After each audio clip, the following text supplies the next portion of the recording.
अब ये ग्रामर के टॉपिक हैं। ग्रामर का टॉपिक नंबर 1 है passage for note making. Note making आपको 10th की गाइड से मिलेगा, ठीक है। नोट मेकिंग में क्या होगा, आपको एक क्वेश्चन, आपको जो है एक पूरा पैराग्राफ दिया होगा, आपको क्वेश्चन दिया होगा read the following passage and make notes under heading and सब हेडिंग। मतलब आपको पूरा पैराग्राफ को रीड करना है, इसमें आपको रीड करना पड़ेगा। जब तक आप रीड नहीं करोगे ना, आपको पता नहीं चलेगा किस चीज़ की हेडिंग बनाऊं, किस चीज़ की सब हेडिंग बनाऊं।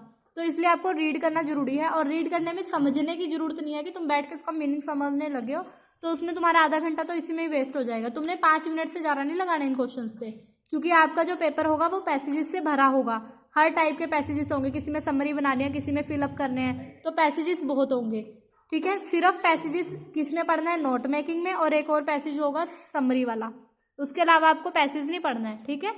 तो आपको क्या करना है, पैराग्राफ है आपको दिया हुआ है, उसको रीड करोगे। उसको रीड करके आपने आंसर में कैसे लिखना है, नोट मेकिंग। हेडिंग, एक हेडिंग बनाई, उसके बेस पे फिर उसकी सब हेडिंग, फिर हेडिंग बनाई, फिर उसकी सब हेडिंग। सब हेडिंग लंबी भी हो सकती है, छोटी भी हो सकती है, ठीक है।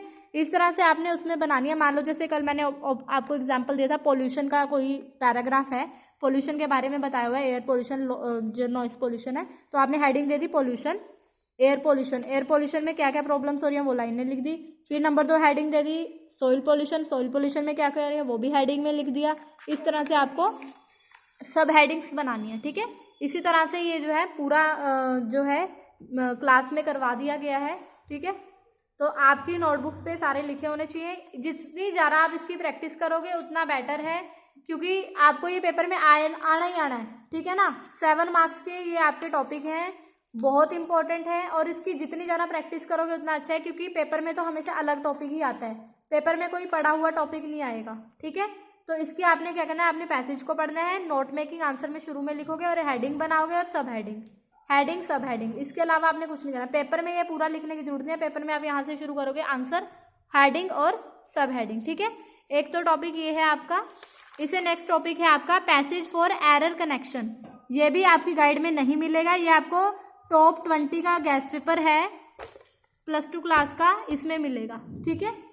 इसको क्या करना है आपको, इसमें भी ये आपका 6 मार्क्स का है, ठीक है। इसमें क्या करना है, आपको एक पैराग्राफ दिया होगा, उसमें से आपको जो है एरर्स निकालनी है। कुछ इस तरह का पैराग्राफ दिया होगा, वहां पे लिखा होगा read the passage and find the errors. Errors किस तरह की होगी, स्पेलिंग मिस्टेक हो सकती है, ग्रामर से रिलेटेड, पंचुएशन, प्रेपोजिशन की, इज़ामार की गलतियां, कहीं पे एस लगाना था एस नहीं लगाया हुआ, स्पेलिंग की गलती, और सबसे बड़ी गलती होती है शुरुआत में जो छोटा अक्षर लिखा होता है। जैसे यहाँ पे ओ छोटा है, अगर पेपर में यहाँ पे छोटा ओ दिया हुआ है तो सबसे पहली गलती यहीं पे है, क्योंकि पहला अक्षर हमेशा बड़ा होता है, ठीक है। तो वहाँ पे बड़ा जो है कैपिटल लेटर होना चाहिए। सबसे पहली गलती आपने यहीं पे ढूंढनी है कि क्या यहाँ पे कैपिटल है। उसके बाद आप आगे जाओगे, कहीं पे जैसे यहाँ पे लिखा हुआ है once there was a family who lost all his money. Who आता है जो है वो लिविंग्स के लिए आता है, लेकिन एक फैमिली की बात हो रही है, कोई इंसान की बात नहीं हो रही है। जब इंसान की बात होगी तो आएगा, ठीक है। तो यहाँ पे हु नहीं आएगा, फैमिली है कोई तो विच आएगा, जो फैमिली पैसा खो चुकी है। दे हैड सेल, अब सेल के स्पेलिंग देखो, they had sell their big house, उन्होंने बेच दिया। जब वो लॉस में है तो उनको बेचना पड़ा, उन्होंने बेचा नहीं, उनको बेचना पड़ा। Then they had to sell, इसलिए इसको ठीक, जो गलती होगी आप यहाँ लिखोगे। आपको पहला जो है वो करके दिया होगा, 7 गलतियां होती हैं, इतनी सी इसमें 3 लाइनों का होगा, ये सिर्फ इतना ही होगा, इससे बड़ा नहीं होता। 7 मिस्टेक होती है इतने से पैराग्राफ में, जिसमें से एक आपको वो करके दिखाते हैं। आपने पेपर में आंसर ऐसे लिखना है, इधर एरर